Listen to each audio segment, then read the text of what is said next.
listening to We Watch Movies. I'm Ava. And I'm Jenna. And we watch movies. So this episode is coming out a little bit late because we are recording on a Thursday because Wi-Fi sucks. And we couldn't record yesterday because our Wi-Fi wanted to sabotage us. But everything is fine now, hopefully. And anyways, as you can probably tell from the title of this episode, we watched Monster, which came out on Netflix recently. I believe it was released in some big film festival in 2018. I'm not exactly sure which festival it was, but it was a festival nonetheless. And so this movie is about a young man named Stephen Harmon who gets accused of participating in a robbery that results in the death of a what was the thing called, the store? What is it called? They're called bodegas. Okay, so the death of a bodega owner or manager. And it mostly focuses on his trial and the events leading up to his trial. And yeah, so we're going to talk about it. Jenna, do you want to talk about your initial reactions? I enjoyed it. I thought it was good. I mean, did I enjoy the story in the sense that, yeah, the story was, so nice? No, it's more of a heavy story, but I think all of, the filmmaking choices were good. I enjoyed watching it, even if I didn't enjoy everything that was happening to the characters. I thought it definitely had a message that is fairly timely with where we are right now. And while I didn't think it was something amazing, and while I don't know if I'll revisit it, I think it was still good. Yeah, so I also enjoyed this movie. I really liked it for what it was trying to do.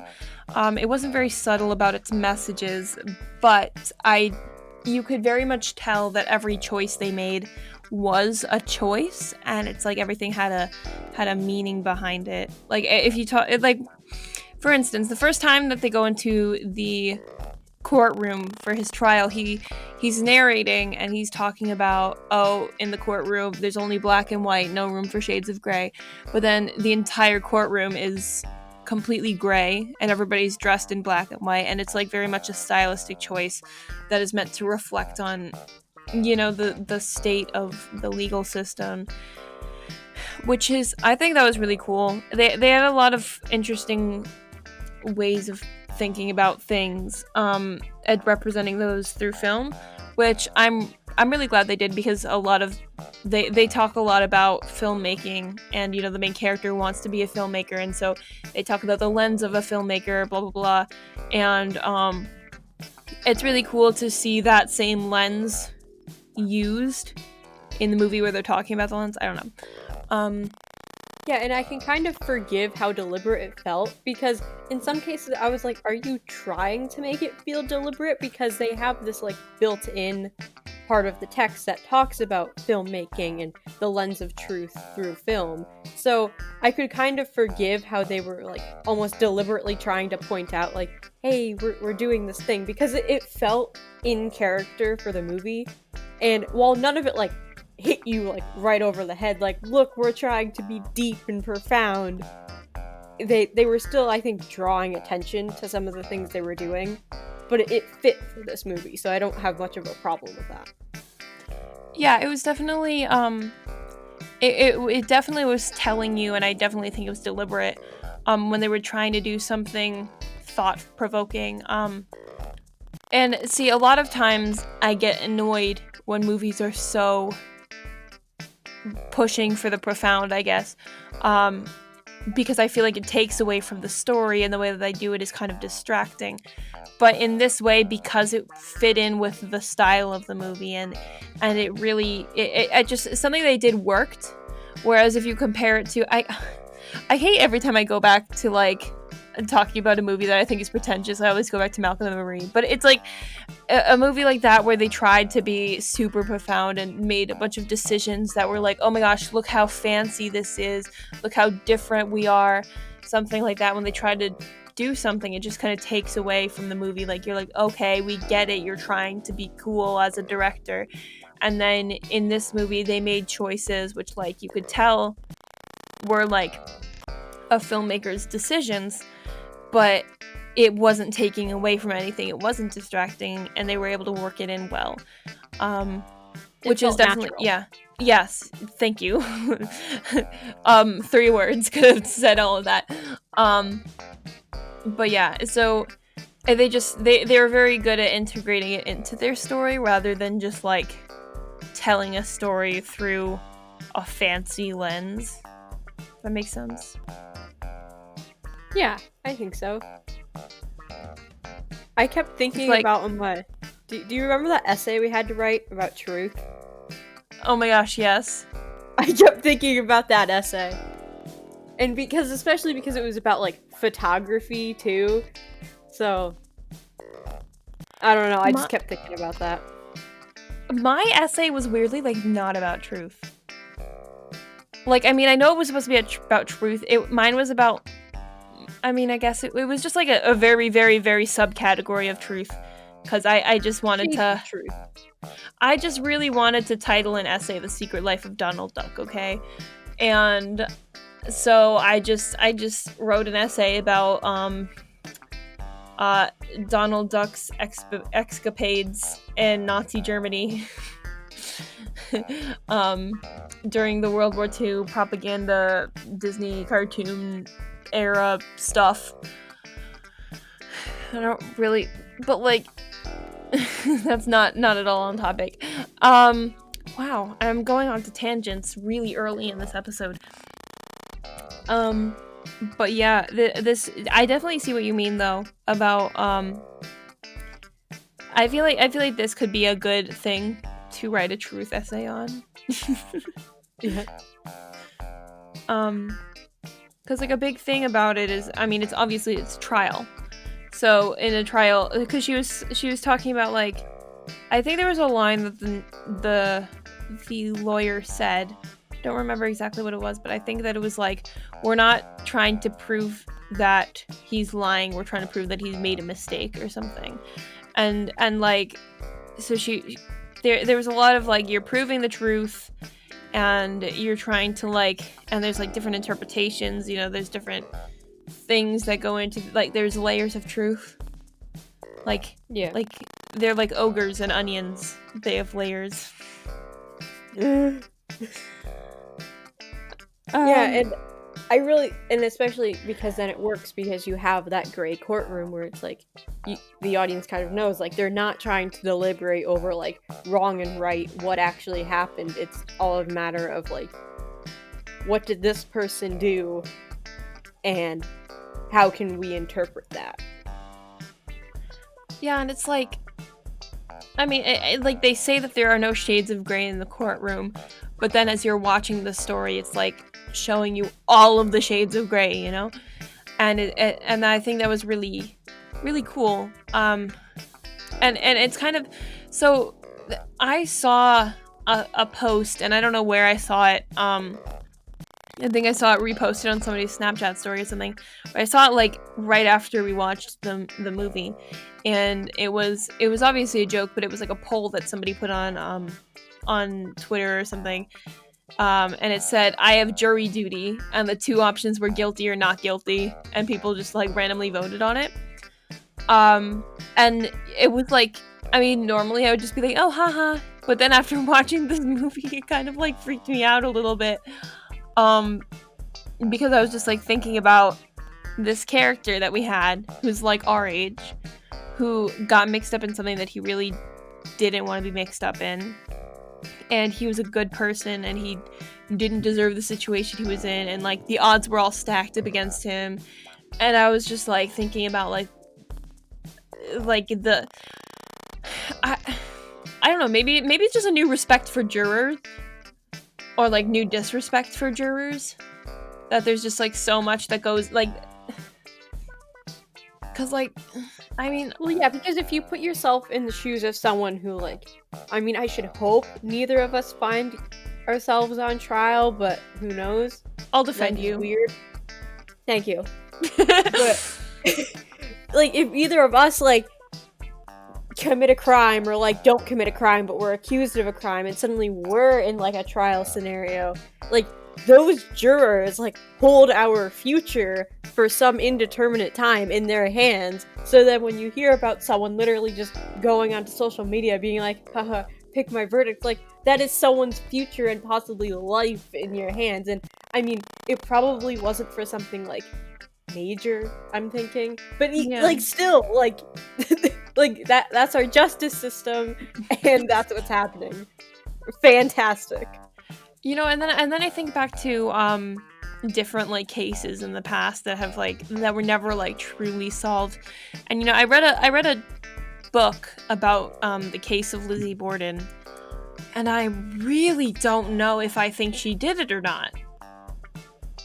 Honestly, a lot of times I've been thinking it's the uncle, but we're not going to get into that. If you have opinions on who killed Mr. and Mrs. Borden, leave it in the comments. But you know, it's like Lizzie Borden either did this heinous crime or was just like this young woman placed on trial for a heinous crime that she didn't do. And I mean, she was acquitted, and I don't know if that was a good thing or not that she got acquitted. And I mean, it's always fun to think of like in terms of doing spooky things, it's fun to think of her as like, oh, a spooky murderess, and then like do funny things, and like Lizzie Borden took an axe and gave her mother 40 whacks. When she thought what she had done, she gave her father 41. But like if you applied that to this scenario, you know, I bet like the bodega owner's family, when they saw Steven get a not guilty verdict, they were probably like, that sucks, I think he's guilty. And they probably thought that he was like not a good person and stuff, and it's just like, I don't know, it's just weird because you can never be 100% no matter how good your justice system is. Yeah, and I think this movie did a good job of kind of capturing that feeling, especially because you're looking inside of a case where we technically don't know everything that happened. Yeah, like, until the end. Yeah. So you're watching everything unfold, so while you have more insight to like the main character and the events that unfolded, you're kind of sitting along there with the jury like, well, what did happen? What do I think happened? Like, what do I think about this main character? So it's kind of an interesting experience to have, especially while you have like the lawyer kind of like talking to Steve and also the audience about like how things should be unfolding and how she's kind of like building his case up. So it was definitely interesting and thought-provoking. Yeah, and I think that there are a lot of movies that have done things where it's like a morally gray character. And I'm not saying Steven was morally gray, but like when you don't know the entirety of a character story and then they reveal what happened at a certain point at the end of the movie and something. But I think that the way that this movie did it was really effective, because they didn't necessarily make Steve like a bad person. They didn't necessarily make him like truly guilty, but they did, you know, make it more questionable. They like, it wasn't just him going in to get a drink. Like you saw that he was lying during that bit, and it, I mean, maybe he wasn't wittingly participating, but you know, he knew that there was something up and he could have walked away and stuff like that. And so it really makes you like think, is this character as good as I thought he was at the beginning? And it makes you ponder that too. But then also you think like, oh, he was scared, blah, blah, blah. So there's like a ton of different like questions about it. And I think that just the way that they handled that reveal was really effective. I don't know. Yeah, and I especially like how the movie itself doesn't like try to like necessarily like outright justify everything he does. Like, it is like justified in the sense that like, you know, like the events that led up to it, but it doesn't try to justify like either like he is like completely innocent or he is like completely guilty. Like, it kind of takes that whole like gray side of things as well. And at the end, I really liked the final line. I can't say it word for word, but he's essentially like, boy, man, human monster, what do you see when you look at me? And I really liked that because, like, it wasn't subtle, as we mentioned, but I thought it was a good way to conclude things. Like, that's what we're talking about. Oh my god, the way that the prosecutor, see, I know he was just trying to do his job, so I can't say he was a bad guy, but I hated him. And like the way that he can look at the 17-year-old kid who's put on trial, and he can't even know 100% that Steve was guilty or not guilty. He just knew that he had to prove that he was not, or that he was guilty. And he looks at him and he goes, "This is a monster." That was that was intense. That was hard to watch. Like, imagine, especially with, like, I mean, especially just the fact that, you know, there's probably so many people in this world who just get looked at and immediately deemed a monster, like based on their religion or their in this case their race, you know. And it's just like, it's just how can you look at a human being and without even knowing 100% if they are guilty of something and call them a monster? Because, like, I mean, there are people in this world who you know are guilty of things and you can say that they're a monster, but like a 17-year-old kid who may or may not have been a lookout for a robbery that went wrong, like, what? You can't. And I don't even know how that's, like, allowed. I mean, I know that they're allowed to use, like, pointed language, but I feel like that's an ad hominem attack, you know?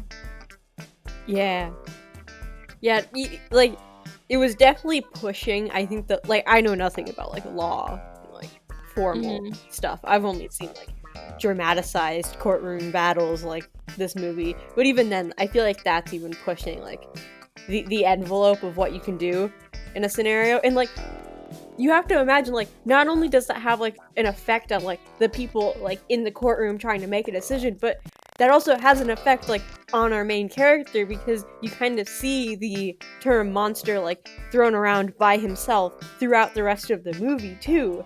So, just, even if he was, say, like, completely, like, innocent, like, which isn't necessarily the case, but even if he was, like, he then would have to go on with, like, with the guilt and those continuing thoughts of, like, oh, well, what if I am? Like, just, you know, like, it just seemed like a touch harsh for your job, sir. Yeah, and, like, just you can really tell. I think that, who is this kid who played, Steve? Kelvin Harrison Jr. I think, in some parts of this movie, his performance was fantastic. Because they were, like, he really made it clear in his performance that this was not a monster, and he really brought to life, you know, this kid's fear and his hopes and his dreams, and just, like, how terrifying it would be as a teenager to be presented with the chance that you could spend 25 years in prison with a bunch of, like, people who have murdered other guys and, like, done these heinous crimes, and then you could be thrown in there when you didn't actually do all that much, and you're not, like, really guilty, and then you're just, like, scared. And he was, like, scared the whole time. You could see it in his eyes. And then at the end, when he got well, by the way, spoilers, in the end, when he's like, I guess we should mention that. In the end, when he gets the not guilty, just, like, the wash of relief that was both in him and in myself as a viewer, like, it was very it was a very moving moment, I felt, and I really liked it. I think he did a great job. Yeah, and just that moment too, how they did the verdict of one of the people who was more directly involved with the actual murder. How they did that, like, right before his verdict, like, really helped to drum up the tension, because they don't have, like, any sound in that segment. So, and you're just like watching the reactions and how this person's life has just completely changed and been upended by this verdict and what their future is going to hold. So that kind of helped build the tension that, like, in case like that tension kind of like dropped throughout the whole movie of whether or not Steve was actually going to be like found guilty. Don't know why I blanked on that there. That's awkward. Like, it just really like brought the tension back into that moment because like this person was found guilty. What's gonna happen to me now? So I really liked that. But then even King, he was young too. And I don't know if he was just misguided, and I don't think they intended to murder that guy. Not vouching for him as a human, but like I feel like giving any child, I feel like 25 years in prison is too much. I mean, yeah, like I don't think either of them like brought a weapon with them either. Like, wasn't that like the store owner's gun? Yeah, it was. I mean, they might have been armed. They probably were, but like, I don't know. I've never like. I mean, yeah, there are times when there are teenagers who like are murderers or are just like absolute evil people, but I feel like some sort of psych evaluation after like a year or two in prison or something, just like something, or even just like for a kid, I feel like putting them into prison rather than like some sort of psychiatric rehab is not always the best. I feel like there's just so much wrong with our prison systems. I'm not gonna. I don't know if we can get into it right now, but like a whole other thing we can get into. Cause like, I don't know. It just there's just like so much that you can't.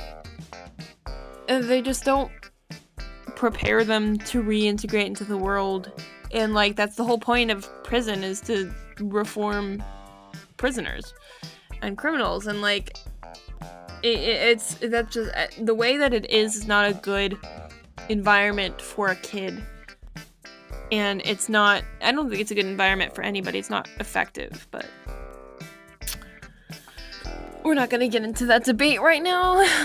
Yeah, and you kind of see that reflected too in this movie. I think at one point Steve even says like I can't be here for 25 years or however long it could have been. Like, he was like so torn up about that, and like you see it kind of in his experiences. Like, nothing like super explicit happens to him that I remember, like while he's in jail awaiting like his verdict, but even then, like, he is like completely like petrified of what his future could be. And like that, like, I feel like that's like of course, like, no one should be like excited or like feel good about going to prison, but at the same time, like, just I don't know, just lots of thoughts. Yeah, and then when you have like, there's another performance that I thought was heartbreaking, which was Jeffrey Wright's performance, and he was the dad. There were just these moments when you could just see the pain in his eyes as like a father, and I thought that was like, I thought he did a great job because it was very understated, but it was very effective. And like, it just like, you could see the effects that this case had on everybody, and you could even see that in the store owner's family at the very end, just like the way that everybody just like was, and you could see everything. And it was like, it's like, once again, those shades of gray. It's like, it's affecting so many people, and so many people think different things, and like, yeah, this is a heavy topic. If you haven't noticed, this is a heavy episode. Cause like, it just, I don't know, maybe it's just because like the character is literally our age, and it's like going through it. I don't know.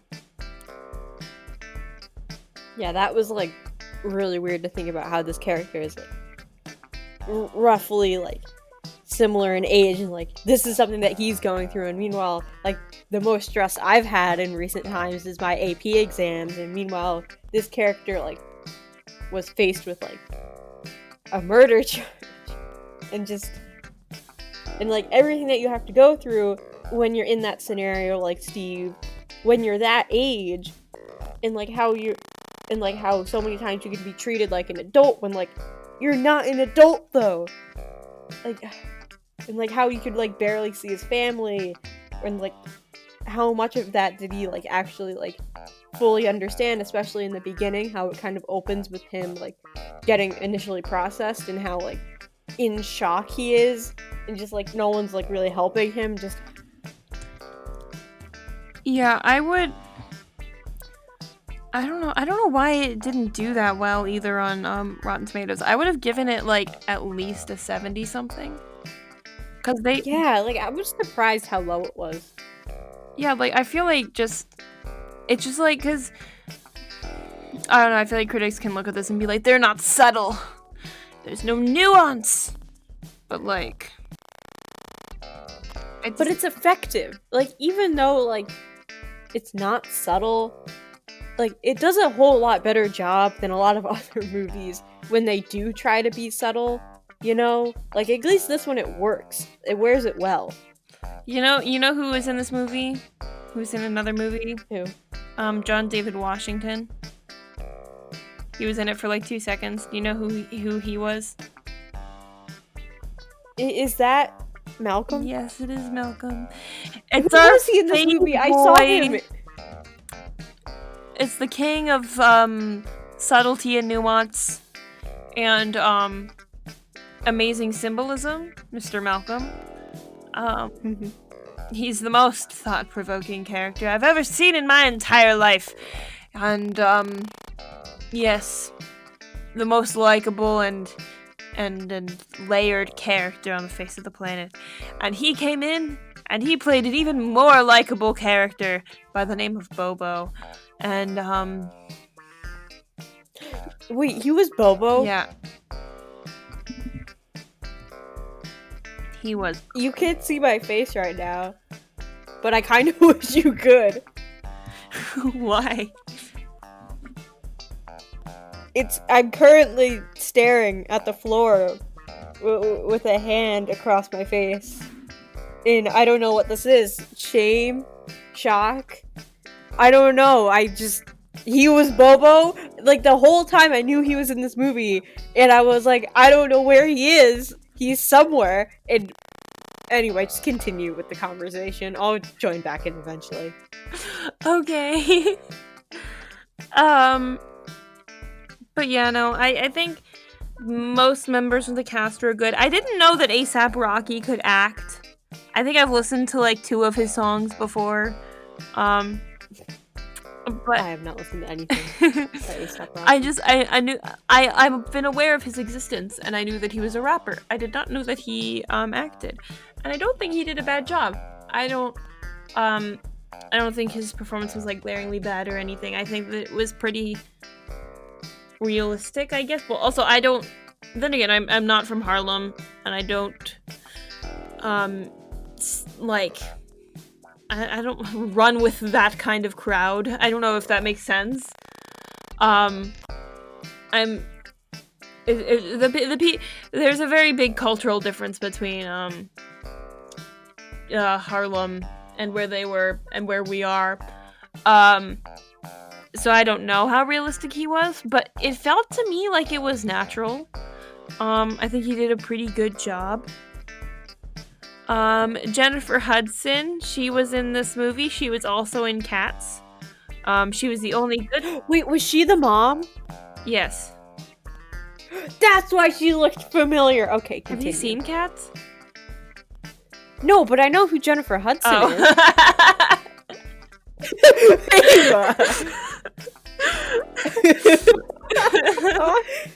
I'm gonna watch Cats eventually, but you'll know because I'll be traumatized. Okay.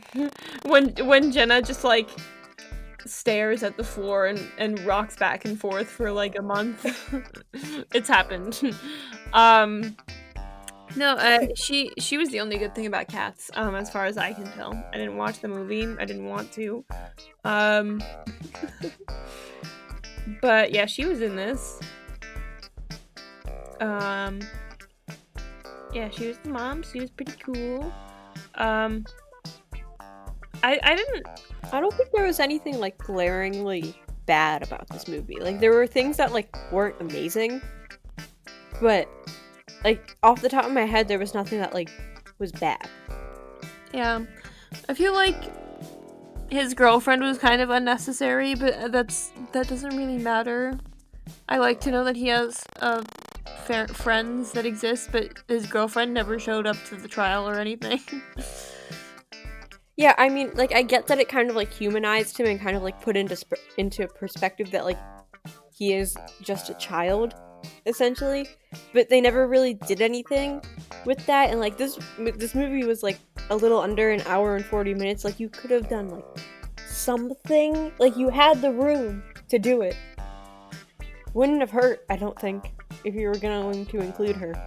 Yeah, and then I kind of felt bad for the poor little defense lawyer who was representing King. Oh yeah, he was trying. He was like, "Oh man, you're really not helping, are you, sir?" Tried his best. But also, they barely gave him any screen time. They just wanted us to know that he was there. I liked his name though, yeah. Asa Briggs. That's a cool name. I know. They gave him like the best name in the movie. And he was barely in it. I've seen like 2 different characters with the name Asa in my life. One was Asa Fox and one was Asa Briggs. And I still like the name Asa. But I don't think I like it enough to want to say it a bunch of times because it sounds like Ava, but an S. So like Asa and Ava. I can't be friends with anybody named Asa because that'd be weird. Actually, no, because I'm friends with people named Ava. Yeah, I can be friends with Asas. Asa and Ava. Sitting in a tree. Well, I wasn't gonna do that. Well, you kind of sounded like you were starting the melody. I was just trying to like, I don't know what I was trying to do. Anyways, I did like the inclusion of his teacher, though. Yes. I thought that the teacher was really good, and I think that a good character witness is a teacher, like, that you trust. Like, because, you know, like, when you trust a teacher, they're, like, your best pal. Versus when you don't trust a teacher, you don't tell them anything. But if you trust a teacher, they get all the tea. And, like, you know, usually you're, like, your best self around a teacher whom you like. Because, you know, not only do you want to do work for them and stuff, and you want to be productive around them, but they also, like, they support you in doing your endeavors and whatever projects or whatever. So, like, I feel like they might even be a better testament to character than, like, a parent, because there's such a different power dynamic between a parent and a child. And there's also, like, a different bias, kind of. But yeah, I don't know. Yeah, like, a teacher has no reason to like you, well, like, in most scenarios, unless you give them a reason to, and you prove that, like, you're like, moral, I guess. That's not the word I want, but that's what I'm using. Yeah, but Leroy over here, I don't think he said many super good things. Like, every time that he went on, like, a tangent, they were all about, like, the philosophy of life. They weren't about how good Steve was. He was like, oh yeah, I don't think Steve could have done anything wrong. And then the prosecutor was like, okay, did you know what he did after 10 o'clock? And he was like, well, dude, does anybody know what anybody does after 10 o'clock? Because if you think about it, everybody has their own lives and they go and do other things. And he went on this whole tangent, but he wasn't talking about, like, he wasn't like, I don't need to know what he does after 10 o'clock because, I've seen how he behaves among his peers, and I see what his passions are and stuff like that. And he could have talked more about that rather than like just going on tangents about the existential topics in life. But I guess it's fine. He did fine. Yeah, I feel like the film was trying like a touch too hard to like tie together like the courtroom with like all of like the flashbacks and like the film stuff through his character in that moment. But I feel like if they had focused a little more on like using him as kind of like a way to like try and prove that Steve was not guilty, I think it would have felt a little more natural to the audience. But at the same time, like, if you're in a position where like you know that the prosecutor is trying to trip you up, I guess like going on a tangent about like life and existentialism to kind of like try and avoid the fact that like the prosecutor is very obviously trying to get you to say something incriminating. Not the worst thing you could do, I guess. This prosecutor was like so annoying though. I'm glad they gave it to him at the end when he... You should know better. Yeah! I was like, you go, Judge! But like, I don't know, the prosecutor, he said things like, he just like brought up random stuff and he was like questioning weird things. And he was like talking to the 17-year-old kid who's being accused of murder and talking to this guy who wants nothing but to see him incriminate himself. And he's a little nervous and he goes, "Are you nervous? Why are you nervous?" And the kid's like, "I'm not nervous." Of course he is nervous! He is a child testifying for himself on a murder trial, which he did not murder anybody. And he's terrified of this person in front of him who's really close, who wants nothing more than to see this kid go away for 30 years. I'm sorry, I would be freaked out by this guy. Even if I wasn't on trial and he was like, "Oh, are you nervous?" Even if I was just witness for something, I would be terrified of this man. Yeah, like, I would not do well on trial. Even if, like, I wasn't the one, like, on trial. If I got called to the stand, yeah, I'd be pretty freaking nervous. And I would sound it, too. I'm not good at masking that I'm nervous in public speaking in any capacity. So, I don't know if that would look sus, but that's just normal for me. And even then, I feel like the prosecutor just, like, wasn't good, because, like, he kept doing a bunch of ad hominem attacks, which, like, if this were Model UN, he would have had so many right of replies against him. Do you know what a right of reply is? Have you ever seen one of those in action? I have not seen one in action, but for those of you who don't know what that is, it's like in Model UN when somebody, instead of making an argument against your position, they insult the delegate. So instead of me being like, "Oh, I disagree with your point, Jenna," I'd be like, "Well, you're stupid, Jenna." And then Jenna would get a right of reply to be like, "That's mean." So yeah.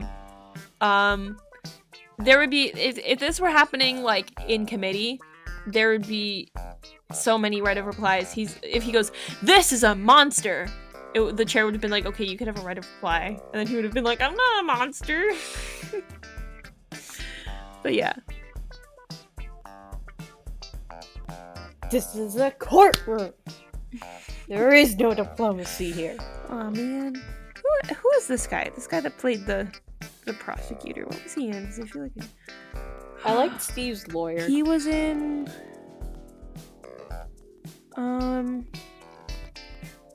Nothing that I've seen.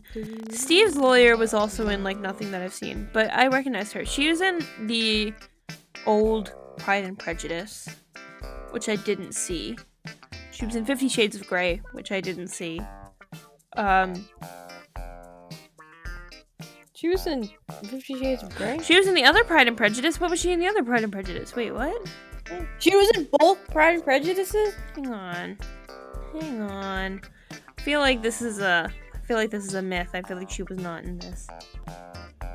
Yeah, no, she was not in this. Okay, I was gonna say that's a little weird. But no, I liked her as a character, definitely. I think she was a really good lawyer. She's good at her job. Yeah. And I think she was really nice and understanding. Like, she recognized that he was a kid and recognized that he was scared and understood, like, the weight of the situation and stuff. And I think as a character, she was really good. Because, like, I mean, she wasn't meant to change as a character over the course of the movie. That was Steve's job. Steve Jobs. Hilarious. But I think that as a supporting character, she was very effective and very likable. So it made it really easy to root for the main character and her, because they were like a united front in the courtroom. Because they were both likable. If she wasn't likable and she was like bad at her job, it probably would have been more difficult to get us on his side, because they were also trying to convince the audience that he did nothing wrong and that he was a good person. And I mean, yeah, they gave you like more insight into him as a character through the movie, but you know, part of it was her convincing us that he was a good person. And so yeah, I think they used her as a character well. Yeah, and like I like how they introduced like, oh, like in the beginning she has like so many caseloads and she's under like so much pressure, and this is just one more case, and how they were trying to get her to take the plea deal even though she knew that like it wasn't a good one. I like, because at first I was like, oh man, is he gonna have like a bad lawyer or whatever, but then she turned out to like actually like really care about him and not like shove him aside, nor did they do a conflict where like she like screws up really badly. Like, I liked how she was just like a constant throughout this film, that like she was proven to be reliable. What was her name? Like as her character. I don't know. What does it say? It says Catherine O'Brien, and then it got cut off. So I'm gonna say Catherine. Oh, O'Brien. I think it was O'Brien, yeah. Okay, I want an O'Brien cinematic universe. Where we just watch, where there's just a bunch of movies and it's just her court cases.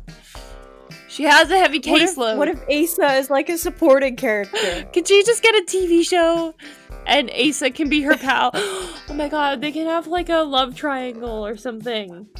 It could be like, Catherine and her husband, and then Asa's like, hey Catherine, want to get coffee after work? And she's like, okay, Asa. Love triangle ensues. They could do enemies to lovers with the prosecutor. Excuse me? Ava? How about they not do that? No. You're right, she's too good for him. I want to see more of her cases. I want her, even if it's just a limited series. Give me Catherine O'Brien saving people from jail time. I want her defending good people. I wonder if you're a defense lawyer, if you get to pick to represent people that you think are innocent. Cause like, who would like, when there's a person who's so clearly guilty, how do you get a defense lawyer who wants to take you on when they know that you're like guilty? But then actually no, I can't bring up Chicago because you've never seen it. You can bring up Chicago. Okay. So in Chicago, Billy Flynn is like this big shot defense lawyer, and he doesn't really care if the person is guilty or not. Like some of the women that he defends are like openly guilty with him. And he only defends women, and he has like a 100% success rate. And like, yeah, he just uses like sympathy pleas and stuff, and he's like a really good lawyer and stuff. But he's like really good at getting guilty people off. But like, I wonder if there's any defense lawyers listening and you want to tell me about how the client matching process goes, let me know, because I'm actually quite interested in that. Not like as a career path for myself, because I honestly, I would not. I mean, I would, like, if there was any lawyering I would want to do, it would be criminal law, but like, I don't want to have to deal with the criminals, you know? Unless I'm putting them behind bars. Hee. But no. So if you want to explain to me what happens as a defense lawyer when you know the person's guilty, that would be an interesting insight. Well, technically you don't know, because under the law, it's innocent until proven okay, guilty. if you have a client who in their first meeting with you goes, "So I'm guilty, can you still get me off?" How do you go about doing that? Well, you would probably go about it the same way that, like, this lawyer did. She said that it didn't matter whether or not he actually did it. But I feel like if you know somebody's guilty versus if you have even if it's just a gut feeling, you have a gut feeling they're guilty or if a gut feeling that they're innocent. Just from talking to a person, you're going to make a subconscious judgment. I feel like you're going to be more invested in one scenario than the other. Like, she was very invested in this kid. And probably a good chunk of that was because she believed him to be innocent. And she wanted to save his future, you know? Yeah, but I feel like when you're a lawyer, you don't really have that type of bias. Well, of course, like, you have a bias, everyone does, but even then, I feel like so much of your job is, like, rooted in success. I feel like in order to, like, social climb as a lawyer, you need to be able to point to all the cases that you've won. So I think if your job is you need to prove that you need to get this person off, I think you don't even really consider, like, whether or not this person is guilty. You have to consider what makes people think this person is guilty. And you have to exploit all the reasons why that is wrong. But I don't know if that makes any sense, but I mean, wouldn't it be like if you're talking to somebody and you're like, in your soul think that they're guilty, how could you in good conscience try to get them proven innocent? I don't know. It's like just from day to day. If you're so convinced. Mm-hmm. If you're so convinced that they're guilty, there's probably no chance that you can get them to be proven innocent. Because if it's that obvious to you, and you're trying to defend them, then the evidence that you have to prove them innocent probably isn't going to be all of that great. Well, that's not necessarily true, because there have been, like, times when I can't name them, but there are, like, situations in which there are people who have gotten, like, acquitted of charges, when it's, like, so clear, must be them, or something, or even if it's not them, and you just, like, have a kind of subconscious judgment, like, or even just, like, I would not be able to stomach the job, because even just the chance that this person is, like, guilty and they get to walk free because of me, that would be terrifying to me. Because, like, I mean, even just day to day, when you're existing in society, you make judgments about other people with, like, barely any evidence. Like, if you're walking around and you see somebody wearing their mask below their nose, you're automatically gonna think they're a bad person. And even if like you're not trying to be judgmental, like, something subconscious goes off in your brain, and that's before even talking to them. And like, it's not a good thing that it happens, but it's just a thing that happens, you know. And just, like, judgments that just happen in a split second. And so I feel like, as, like, a lawyer, and you're presented with somebody who might be guilty, and the more you talk to them, you're gonna make more of these judgments, just, like, as you're talking to them. That's part of the reason why they're not always, like, they're not always put on the stand, you know? Because, like, them talking would just make it worse. And so it's like, I feel like there's gotta be times in which a defense lawyer has a gut feeling that they're guilty and they still have to pretend like they're innocent. Which I just feel like that must be so difficult. Well, yeah, and, well, there are in some cases, like, if a person is, like, appears to be like pretty guilty, there are like plea deals. So I feel like in some cases, lawyers don't have to necessarily deal with trying to prove someone guilty, innocent. Yeah. Because it's just more beneficial to take the plea deal. Mm-hmm. They almost took a plea deal in this one.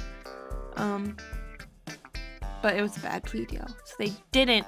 And then they won. And they saved the main character. He's a good guy. Everybody's happy. Blah, blah, blah. The end. Close the book. Woohoo! Anyways, I think that's like all we're gonna do for today. If you're listening on YouTube and you want to hit subscribe to get more of these fantastic episodes, I promise that we will start being more on schedule in the coming weeks. We have like one more busy week, and then it's the kind of like coasting downhill from the rest of the school year. So that should be, I hope I'm not speaking too soon, because that would be sad. But then we'll be like, then we'll be all yours, you guys. So subscribe to get more weekly episodes here. We'll get videos up on the weekends. Leave a like, comment down below what you thought of the movie or what you think about our discussion. If you're not on YouTube right now, you can probably follow us on whatever platform you're listening. And you can also go to YouTube if you want to see more content. If you want to see some fun little clips from our podcast, you can go on TikTok or Instagram. We also notify you on Instagram when we post an episode, if I am punctual about it. If I'm not, have mercy. And yeah, so that's about it. We'll see you next week. Hope you have a great day. Jenna, anything to add? When I was watching this movie, all I could think about was a video presentation a group of people in the year below me made about the book Monster by Walter Dean Myers, which this movie is based off of, and that video was cursed. So, as a filmmaker, Steve is better. Okay, bye!